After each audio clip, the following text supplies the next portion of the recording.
Capítulo 3: Lidando com os contornáveis. Continuação.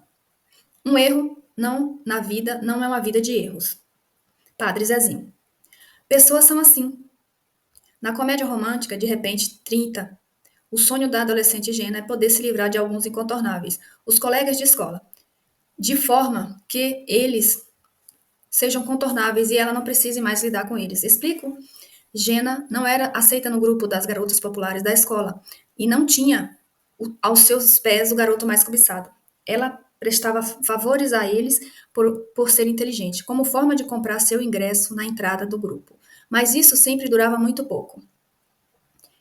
Ver-se livre de toda essa situação, então tornou-se um desejo. Gena queria pular a etapa, já ter uma vida consolidada sem precisar lidar com aquelas pessoas incontornáveis. Quem nunca, não é mesmo? Contudo, a vida adulta não se apresentou mais fácil quando ela acordou com 30 anos, uma carreira de sucesso e uma cabeça adolescente. Qual foi a tristeza que Gena, ao perceber que tinha deixado muitas coisas para trás para conquistar ser aceita? Ela descobriu que abrir a mão de ser aceita, coisas essenciais como a retidão e o bom trato com as pessoas. Pessoas são assim, em troca de aceitação passageira, substitui o que é essencial pelo superficial. Mas no futuro, o passado acaba retornando e nos perturbando quando não resolvemos corretamente. Pedir perdão por nossos erros é algo que devemos fazer a cada dia. Perdoar é um remédio essencial. O Dr. Fred Lux, psicoterapeuta e pesquisador da Universidade de Stanford, PH em psicologia, desenvolveram um estudo de 6 semanas com técnicas de perdão. Os resultados indicaram redução do nível de estresse, menor ira, maior confiança de que o futuro predomina mais e mais facilmente. Além disso, houve melhoras físicas de sintomas como dores no peito e na coluna, náusea, dores de cabeça, insônia e perda de apetite. Assim, Lux concluiu que o perdão é uma forma de se atingir a calma e a paz, tanto com o outro quanto consigo mesmo. Em seu livro, Lux, inclusive, apresenta 9 passos para o perdão. Ferir não é uma opção. A verdadeira vitória em uma discussão não é você sair com a razão, é ninguém sair ferido. Neste livro, como dos meus objetivos é mostrar para você a importância de não fazer inimigos conscientemente. Você já terá naturalmente aqueles que não fazem e ainda assim optaram por ser. Não haja de forma a aumentar esse número propositalmente. As pessoas adoram uma discussão. Há até mesmo programadas de televisão especializadas em colocar pessoas para discutirem para com os outros. Mais de 80% da população mundial está doente emocionalmente. Isso é fato. Augusto Cury afirma em seus livros que a humanidade está adoecendo rápida e coletivamente. Contudo, o jornal O Globo, em uma reportagem publicada em outubro de 2018, 10 de cada 50 doenças do mundo hoje têm origem emocional. Queda de cabelo, úlcera, insônia e problemas na pele são alguns dos vários sintomas psicossomáticos que se tornam físicos na vida das pessoas. Na mesma reportagem foi revelado que a falta de programas para combater a médio e longo prazo, os problemas como depressão, ataque de pânico e outras síndromes vão gerar um custo de 16 trilhões de dólares para a economia global entre 2010 e 2030. Birkan Pastel, professor de medicina da Universidade de Harvard, em Boston, avalia que o fracasso coletivo em responder à crise global de saúde psíquica resulta em uma perda monumental das capacidades humanas e que em 4 pessoas já estão surtadas emocionalmente. Caro leitor, alguém que tenha um nível de pressão emocional tão alto a ponto de desenvolver consequências físicas não consegue se relacionar em paz com aqueles que estão à sua volta. Alguém que esteja lutando contra complexo, angústia, depressão, afins, não está apto para se dar bem com ninguém. Sendo assim, lembre-se de que as pessoas difíceis que cruzam o seu caminho no dia a dia podem estar passando por algum dos problemas acima. Talvez esse seja o motivo de ser tão complexo lidar com pessoas.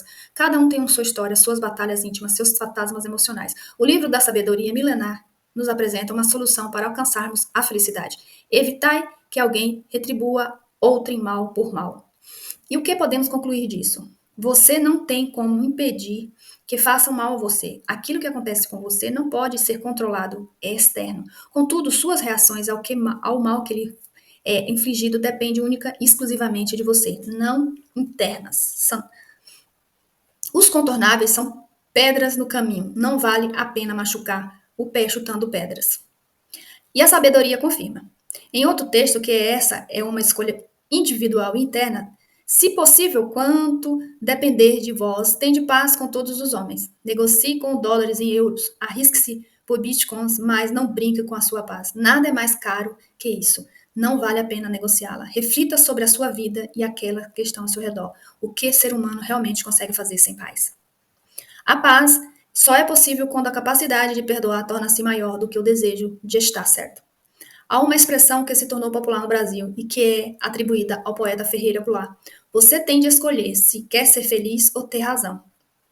O símbolo de uma vida vitoriosa não é a quantidade de amigos que temos, mas a quantidade de inimigos que fizemos. Não adianta ter 10 amigos se você tem 30 inimigos. Por isso, tome nota, destaque, compreenda e multiplique todos os meus conselhos mais importantes deste livro. Trata-se do trecho a seguir, da sabedoria que atravessou milênios e nos ensina. Ora, as obras da carne são conhecidas e são prostituição, impureza, lascívias, idolatrias, feitiçarias, inimizades, porfícias, ciúmes, iras, discórdia, dissensões, facções, inveja, bebidas, glutonarias e coisas semelhantes a estas, a respeito das quais eu declaro, como já outrora vou prevenir, que não herdarão o reino de Deus os que tais coisas praticam. Inimizade, ira, discórdia, dissensão, inveja, todas essas raivinhas estão na mesma categoria dos erros, como prostituição, feitiçaria e até homicídios. Ficou claro? Não alimente inimizade, resolva enquanto é possível. Não deixe o dia acabar sem resolver as suas raivas. Acredite, escrevi este livro para ajudar você. Não fique fora da maior promessa bíblica para os seres humanos, que é o reino de Deus, por causa de inimizade ou coisas semelhantes. Este é o tempo, não deixe para depois. Eu espero que por você. Passe a mão no telefone e ligue, ou pelo menos mande uma mensagem para aquelas pessoas com as quais você precisa fazer as pazes. Talvez você pense ou diga que não tem o que se desculpar, porque foi a pessoa que intentou contra você. Mas é aí que voltamos à frase. Você prefere ser feliz ou ter razão? Neste momento, ser feliz equivale a receber a promessa do reino de Deus. Você prefere receber a promessa ou ter razão? Veja que Jesus, no livro de Sabedoria Milenar, também orienta a procurar quem tem algo contra você e buscar reconciliação. Se, pois, te lembrares de que teu irmão tem alguma coisa contra ti, vai primeiro reconciliar com teu irmão. Não escolheremos nossas guerras. Quando você propositalmente cria um problema, decide que essa é uma guerra que vai enfrentar. Quando você decide seguir em uma discussão, escolhe por livre e espontânea vontade entrar em guerra. Quando alguém faz mal a você e sua retribuição não é com o bem, você opta por estar em guerra. Na presença da guerra, há ausência de paz. Quero lhe fazer uma pergunta que considero crucial.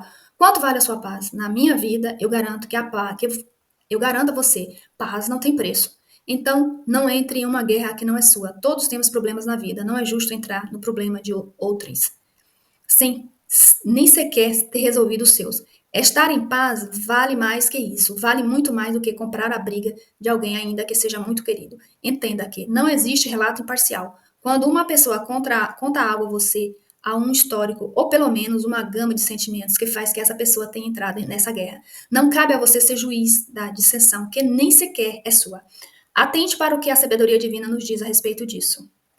Não julgueis para que não sejais julgais, pois com o critério com os julgadores sereis julgados, e com a medida com o tiverdes medido, vos medirão também. Porque tu és argueiro no olho do teu irmão, porém não reparas na trave que está no teu próprio? Ou como dirás a teu irmão, deixe-me tirar o argueiro do teu olho, quando tens a treva no teu. Hipócrita, tire primeiro a trava do teu olho, e então verás claramente para tirar o argueiro do olho do teu irmão. Feitiços. Já reparou nas placas espalhadas pelas ruas da cidade, grandes como dizeres, traga a pessoa amada em 3 dias? Bom, quando eu deparo com uma dessas, particularmente, penso que nunca vi uma placa que diga, traga o seu carro tão sonhado em 3 dias, ou traga a casa de seus sonhos em 3 dias. Isso acontece porque as pessoas são alvos dos feitiços, são as coisas. Pessoas possuem emoções e qualquer atividade espiritual precisará das emoções para surtir efeito. Escreva este capítulo enquanto visita a cidade do Quito, em Angola, na África. Foi aqui que uma guerra civil, que pendurou por cerca de 30 anos, mais afetou essa gente linda e pacífica. Ainda posso ver pelas ruas o reflexo desse tempo de violência. Prédios fuzilados, casa destruída e um povo com alto índice de amputação. Um dia visitei o hospital da cidade por meio de um abraço e de uma oração. Ofereci conforto aos que estavam sofrendo. A experiência é agregadora, porém difícil, triste na verdade. Já aprendi muita coisa neste dia aqui na África. Em Angola, na província de Bié, onde muitas aldeias beiram a miséria, as pessoas sempre têm um punhado de feijão para pagar o feiticeiro local. Sim, o feiticeiro é temido, pois reza as lendas que o poder de paralisar a vida de alguém, sim, paralisar a vida. Veja bem, a coisa não tem vida, apenas pessoas. Feitiço é para pessoas. Acredito que você nem imagina por qual motivo o feiticeiro é mais procurado. Imagina a inveja. É quase inacreditável que em aldeias sem nenhum recurso material existem invejosos fervorosos. Foi aí que descobri que a inveja não tem a ver com você ter dinheiro, e sim com você estar feliz. Pessoas que não se sentem felizes acostumam não saber lidar com a felicidade do outro, pois o mundo em geral está triste, elas estão tristes e estão simplesmente não aceitando que haja felicidade para os outros. As comparações entre as pessoas gostam gerar insatisfação com a vida delas mesmas, o que conduz à diferença de níveis de inveja. Quando chega a um nível mais alto de inveja, pessoas são capazes de tirar comida de casa, deixando até mesmo os filhos passarem fome, para fazer um trabalho de feitiçaria contra o alvo de sua inveja. Inveja, um capítulo à parte. Veja este famoso texto bíblico. Cruel é o furor, impetuosa a ira, mas quem pode resistir à inveja? Provérbios 27:4. Como o povo estava reunido, Pilatos perguntou a todos: Quem vocês querem que eu solte, Barnabés ou Jesus, chamado Cristo? Pilatos tinha perguntado isso porque ele sabia que Jesus tinha sido entregue por pura inveja e porque, quando estava sentado no tribunal, tinha recebido o recado de sua mulher dizendo: Não se envolva no caso desse homem inocente, pois esta noite eu tive um sonho horrível por causa dele. Mateus 27:18-19. Os patriarcas, dominados por forte inveja de José, venderam-no como escravo para o Egito. Apesar de tudo, Deus estava com ele e o livrou de toda a sua tribulação, dando a José graça e sabedoria diante do faraó, rei do Egito, e tudo do seu palácio. Atos 7, 9 e 10. Recentemente fui dar uma palestra para mais de 3.000 mulheres na cidade de São Paulo, cidade onde vivi por 4 anos. Era um lindo teatro na cidade, daqueles que recebem os eventos mais destacados, e a palestra foi realmente muito badalada. Comecei minha fala com a pergunta: quantos de vocês já foram invejadas? 95% da plateia levantou a mão e sorriu. Segui com mais uma pergunta: e quantos de vocês já sentiram inveja de alguém? Para essa pergunta, ninguém levantou a mão. Pessoal, a conta não fecha. Continuei. Houve, nesse momento, algumas risadas e muitos rubores. A inveja é algo tão ruim que todos facilmente compreendem, já que sofremos ao serem alvos dela. Todavia, as pessoas não confessam que já invejaram alguém exatamente pelo mesmo motivo. A inveja surge de duas formas. Ela pode nascer naturalmente em alguém ou ela pode ser provocada. E quando digo provocada, refiro-me a você mesmo, provocar a inveja de você em alguém por demonstrar por sua felicidade. Por isso, evite expor o que pode provocar esse sentimento destruidor nos outros. É importante entender que o invejoso não quer ter algo semelhante ao que você tem. Ele quer desejar ter o que você tem. Isso seria cobiça. Ele quer que você perca o que tem para ele não ter. A mulher invejosa não quer o marido da outra, ela quer que a outra perca a família, seja porque ela não conseguiu formar uma, seja porque ela considera o próprio marido um traste e o da outra um bom esposo. Não há motivo específico para alguém ter inveja de você, mas geralmente a inveja está ligada à felicidade que você tem. Já vi milionários invejarem seus motoristas simplesmente porque eles tinham os filhos em casa vivendo em harmonia. A fortuna do patrão milionário não era suficiente para comprar o amor de sua descendência. O grande escritor espanhol José Luís Navarro escreveu certa vez: Não exponha a sua família, a sua felicidade por aí. Não se pode andar carregando de joias em um bairro de mendigos. Existem 3 segredos para lidar com a inveja. Não seja um provocador de invejosos. Ore a Deus e tenha conhecimento bíblico. Quando for invejado, ataque com silêncio. Haters, críticos e afins. Neste momento da história em que vivemos a revolução digital, nasceu uma geração de odiosos virtuais, os haters. Eu mesmo tenho muitos críticos de alguns haters. A internet deu voz aos profissionais que opinam sobre a vida alheia do sofá. Ao se observar as atitudes da vida dos haters, é possível observar que são comuns pessoas inconscientemente frustradas e emocionalmente doentes.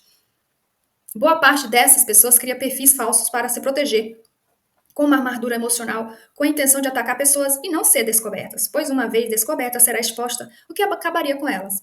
Assim, um hater nada mais é do que um ser humano que gostaria de ser o que você é, ou fazer o que você faz. Contudo, por estar doente, criar um mundo no qual ele pode ser juiz, julgar e atacar pessoas que fazem algo relevante em suas áreas, supostos teólogos que nunca estudaram em uma universidade alguma, mas corrigem a sua orientação teológica, quando aos olhos deles sua exposição bíblica não foi adequada, pessoas que estão no terceiro casamento, mas vivem criticando o seu casamento único, haters destilam o seu ódio nas redes sociais por meio de palavras de baixo calão, de desmerecimento e de agressões gratuitas. Levam-se um tempo para entender o porquê daquilo ser dito tão fora do contexto e qual é a intenção de todos os tipos de agressões. Bom, Flávio Augusto, um dos grandes empreendedores brasileiros da atualidade, o dono do time de futebol Orlando City, postou em suas redes sociais há pouco tempo a foto de um cãozinho lindo e inofensivo com a legenda: "Este é o Totó". Na foto ao lado colocou a imagem de um cão raivoso rabanando e pronto para o ataque, com a legenda: "Este é o Totó com o celular na mão".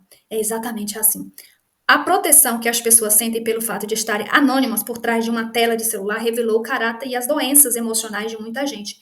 Se você também já foi vítima desse tipo de ataque, guarde isto. O problema dessas pessoas são elas mesmas e o passado não resolvido delas. O problema não é você. Não se ofenda com atitudes delas. Elas querem apenas se livrar do peso negativo que carregam e acreditam que xingar ou criticar publicamente alguém é uma válvula de escape. Deixe que essas pessoas vivam o drama que é delas. Não leve isso para dentro da sua casa. Acredito no que digo. Nunca vale a pena rebater um crítico ou um hater.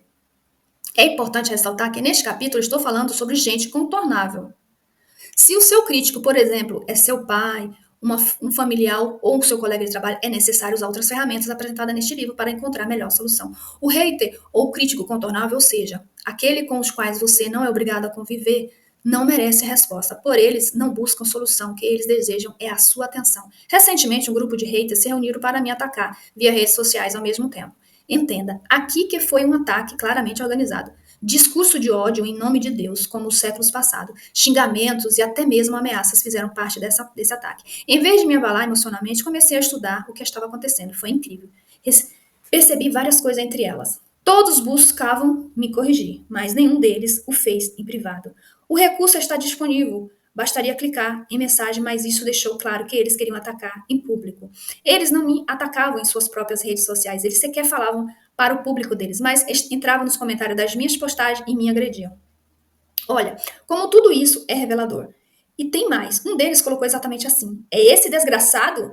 Ainda é famoso?" No momento em que li essa mensagem, eu me dei conta de que os haters não ofendem com a intenção de levar você a melhorar, nem mesmo para que você pare de fazer o que está fazendo. Eles fazem isso com a intenção de ganhar exposição. Eles querem falar para o seu público para de alguma forma ganhar alguma fama ao manchar sua imagem. É claro que aquele que também disse ainda é famoso, revelou que estava ali puramente motivado pela inveja. Se eu estava se eu não tivesse destaque, eles estariam em outro perfil do Instagram, xingando outro famoso, da mesma forma.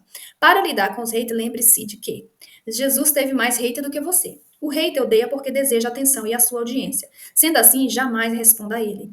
Quem segue você não conhece esses odiosos. Mas caso você responda a um hater por impulso, está fazendo propaganda dele gratuitamente. Encerro o capítulo sobre os contornáveis com mais um conselho: valorize as pessoas. A história de Charles Plumb foi piloto de avião durante a Guerra do Vietnã. Hoje é um requisitado palestrante motivacional nos Estados Unidos. Em suas palestras, ele conta uma história sobre quem dobrou o meu paraquedas. E eu preciso compartilhá-la com você.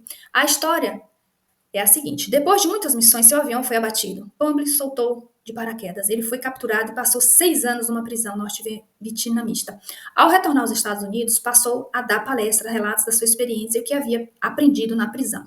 Certo dia, num restaurante, foi saudado por um homem que sorriu dizendo: "Olá, você é o Charles Plumb, que era piloto do Vietnã e foi derrubado, não é mesmo?" "Sim, como sabe?" perguntou Plumb, espantado. "Era eu quem dobrava o seu paraquedas. Parece que funcionou bem, não é verdade?" Publi quase se engasgou. Tamanha a surpresa e com muita gratidão respondeu: "Funcionou perfeitamente. Caso contrário, eu não estaria aqui hoje. Devo minha vida a você." Ao ficar sozinho naquela noite, Publi não conseguia dormir pensando quantas vezes vi esse homem no porta-aviões e nunca lhe disse bom dia. Eu era um piloto arrogante e ele, simples marinheiro, aprendiz, pensou também nas horas em que o marinheiro passou humildemente dobrando centenas de paraquedas, tendo em suas mãos a vida de pessoas que ele nem conhecia. Essa história me fez refletir e questionar: quem dobrou o meu paraquedas hoje? Valorize as pessoas, por mais que você não as conheça ou seja próximo delas. Elas podem um dia ser as responsáveis por salvar sua vida. Eu posso afirmar que a pessoa que está na sua frente em uma fila do banco, por exemplo, a qual você nunca viu antes, pode no próximo minuto estar com a sua vida nas mãos. Imagine que 3 assaltantes entrem para roubar a agência bancária E justo você escolhido para ser o escudo humano quando a polícia chega para o confronto. O que ninguém tinha ideia é que a pessoa que estava na sua frente na fila era um policial militar, a paisana, e vendo você em perigo, reagiu neutralizando os bandidos. Sua vida está salva agora. Graças a Deus, você não arranjou um problema com ele. Antes de tudo acontecer. Na vida, você é conhecido pelos problemas que cria e por aqueles que soluciona. Escolha ser a parte da solução. Perguntas e respostas. Tiago, sou uma pessoa seguidora há 3 meses. Nesse período, aprendi muito sobre a vida emocional, princípios espirituais. Porém, confesso que é difícil me controlar quando alguém que é pago para atender os clientes em uma loja, por exemplo, me destrata. Isso é normal ou eu sou quem está doente emocionalmente? Cara Rubia, é normal sentir raiva. O problema é quando não temos o domínio sobre ela. Qualquer emoção que nós domine gera consequência que não podemos prever. Então, por mais que o erro esteja no atendente, que tem a obrigação de atendê-la, você precisa ser treinada a reagir conforme a razão orientada, utilizando seus valores como ponto de partida para as suas atitudes. Antes de sair de casa, peça ao Espírito Santo para orientar você. Peça sabedoria para falar e treine suas emoções a fim de dominar qualquer impulso. Lembre-se, quem domina suas emoções governa você. Conclusão. No mundo ideal, não existiriam pessoas contornáveis, porque todos seriam curados e tratados emocionalmente. No mundo real, porém, cada vez mais as pessoas não dominam suas emoções e saem descarregando suas frustrações em cima das outras pessoas. Por isso, entenda de uma vez por todas que nunca valerá a pena chutar pedras que podemos contornar. Vamos seguir em frente. A sua paz tem muito valor para você. Negociar com pessoas baratas.